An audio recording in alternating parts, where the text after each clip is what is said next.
Hey guys, so I heard the lake today. Figured I'd take a minute before I fly a little bit. I'm not sure where I'm going to fly at because where I normally sit there's a bunch of people. It's kind of weird. They're never there. Anyways, figured I'd take a few moments. Had some people asking what my rates are, what my Expo is, all that sort of stuff on my quad. So I figured I'd take a moment and kind of talk about rates and Expo and what those mean and why I run what I run.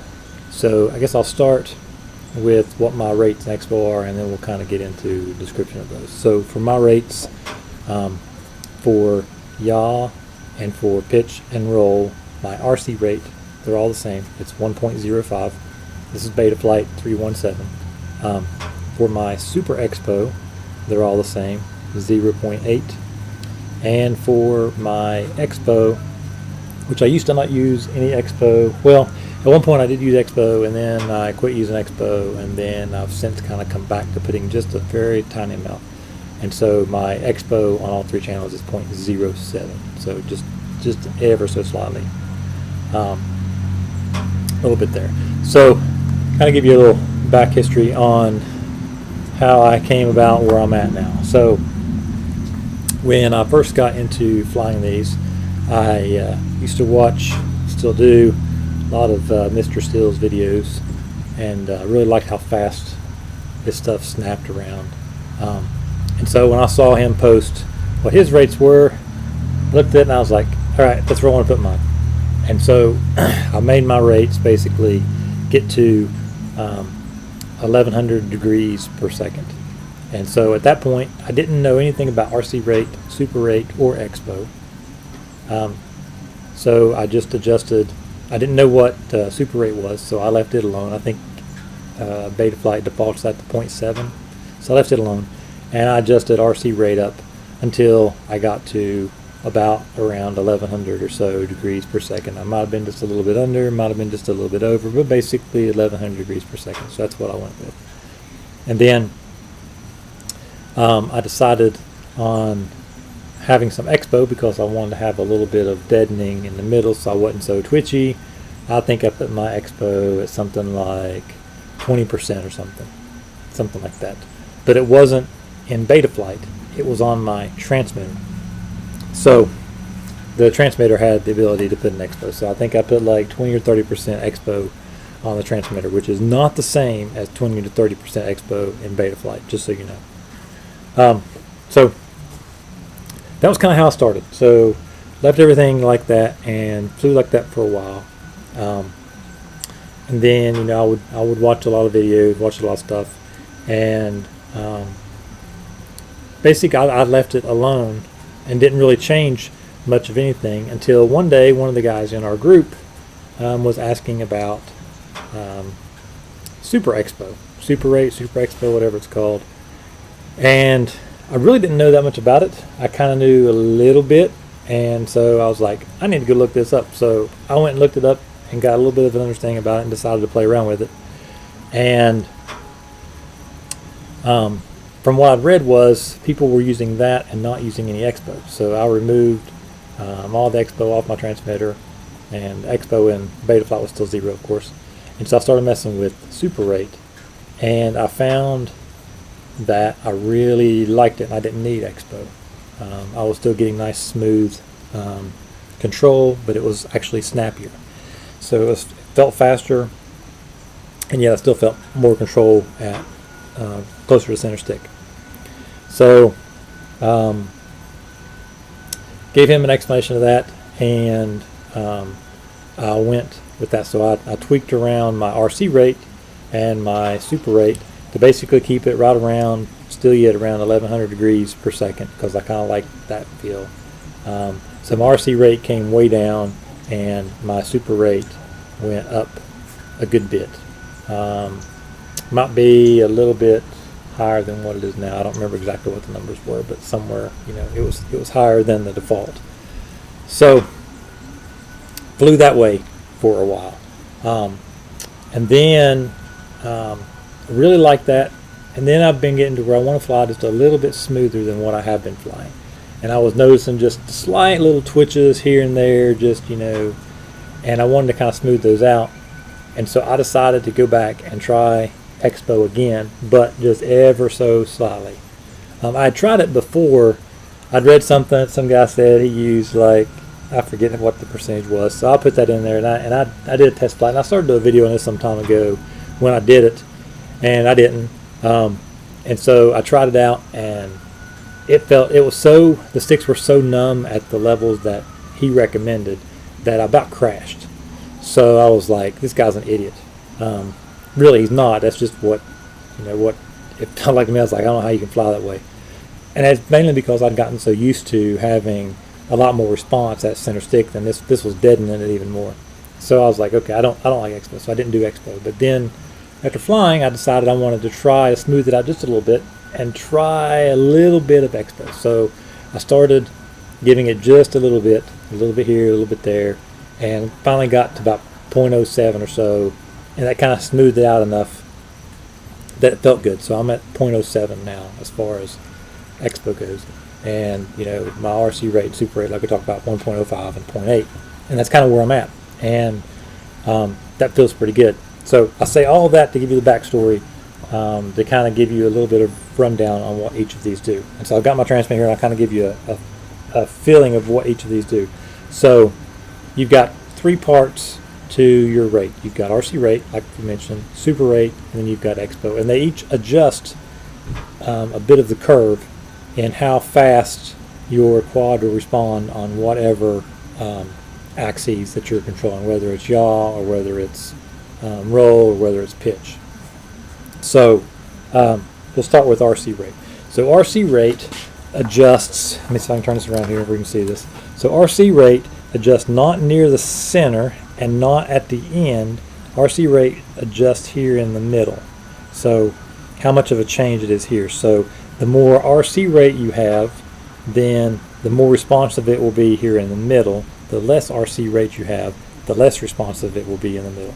Now, all of these work together though. So, RC rate, you can't just make it more responsive in the middle, less responsive on the end, less responsive on this end. It doesn't work that way. It's making a curve, but it adjusts such that it affects this center portion mostly. Now it affects all of it, but more in the center.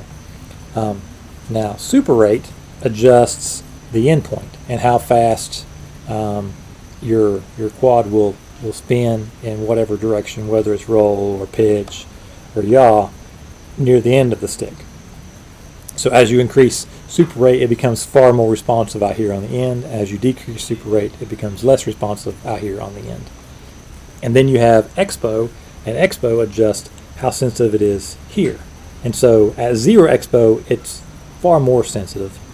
And then as you add Expo, this becomes less and less sensitive. So unlike super rate and RC rate, which as the number goes up, it becomes more sensitive, Expo, as the number goes up, becomes less sensitive. So if you want to decrease sensitivity, so that if you're a thumber, you're going to be moving around a good bit here, and if you've got your sticks kind of loose, you're going to be moving around a lot in the center stick, and you don't necessarily want those to translate to larger adjustments. You want those to be really small and not as noticeable, to keep your movements really smooth and nice, less erratic.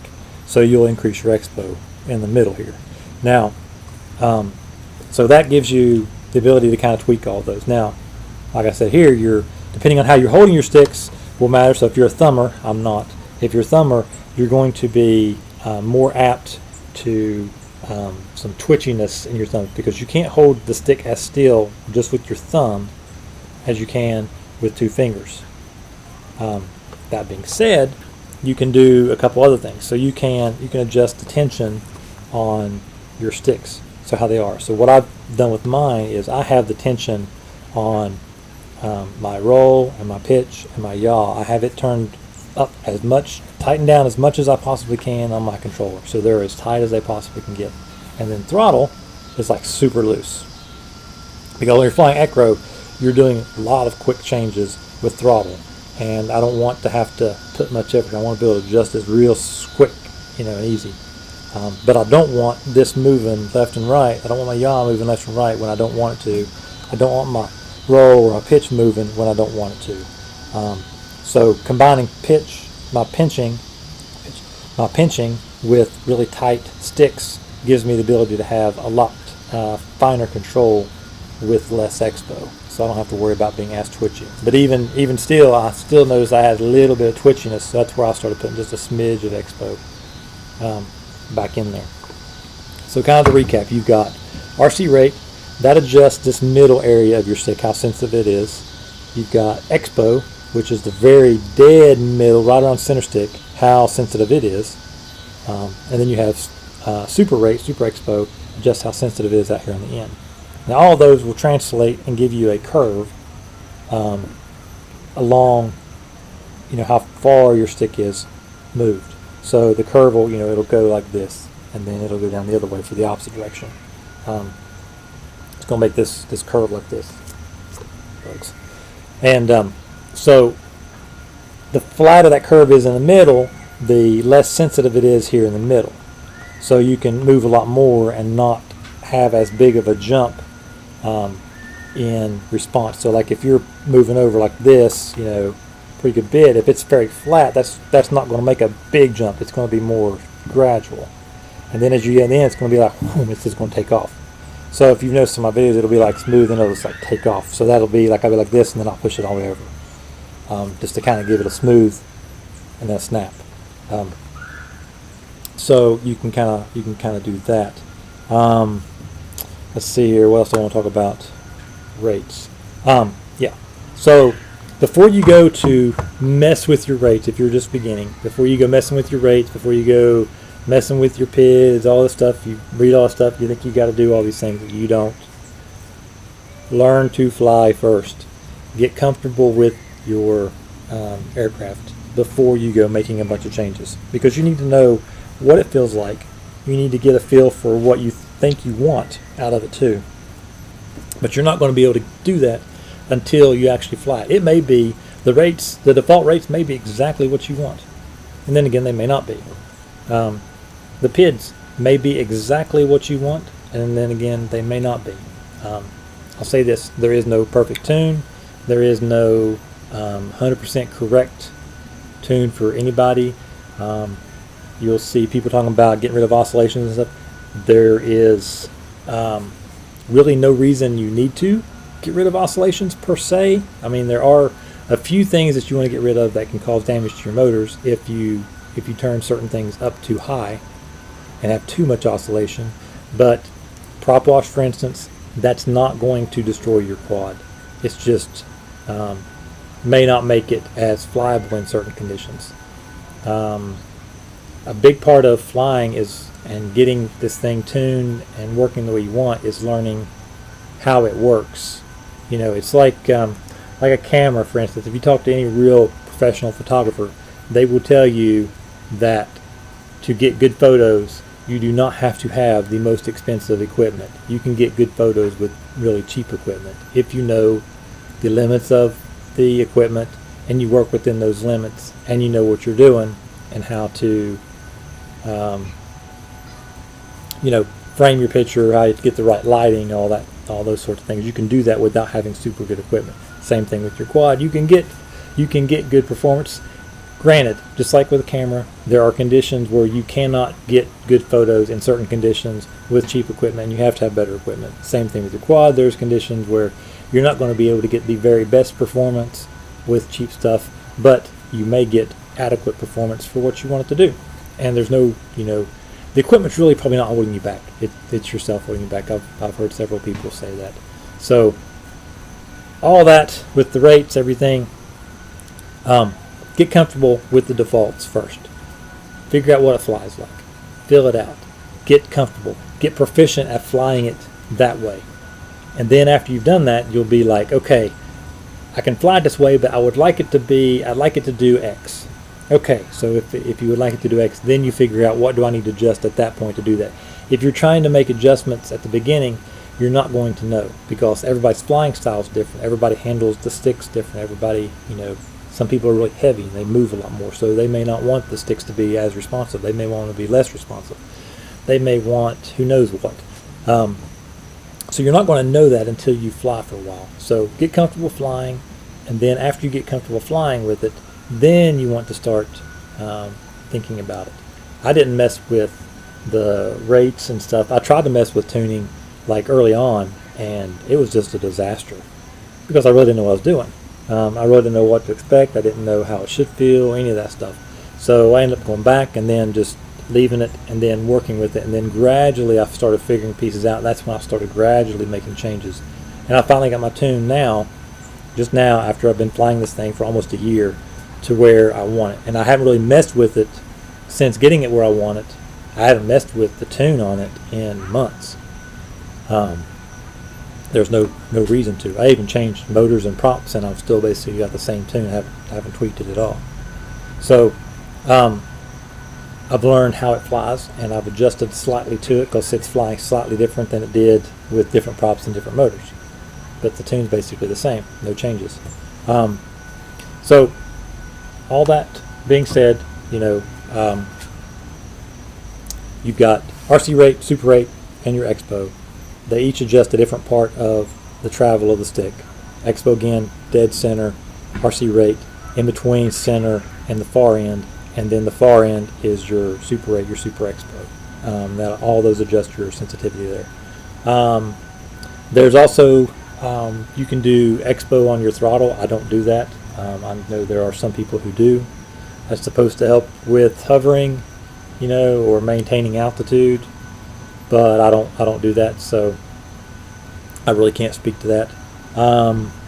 So yeah, get used to it. Fly it. Once you're really comfortable, then you can start messing with that stuff. Start messing with your tunes, start messing with your rates and stuff. I will say one more thing: adjust your rates before messing with your tune. Get your rates where you want them, and then mess with your tune, because they do kind of interact. Rates don't necessarily affect your tune, but it's much easier to tune once you have it flying kind of like you want as far as the rates go.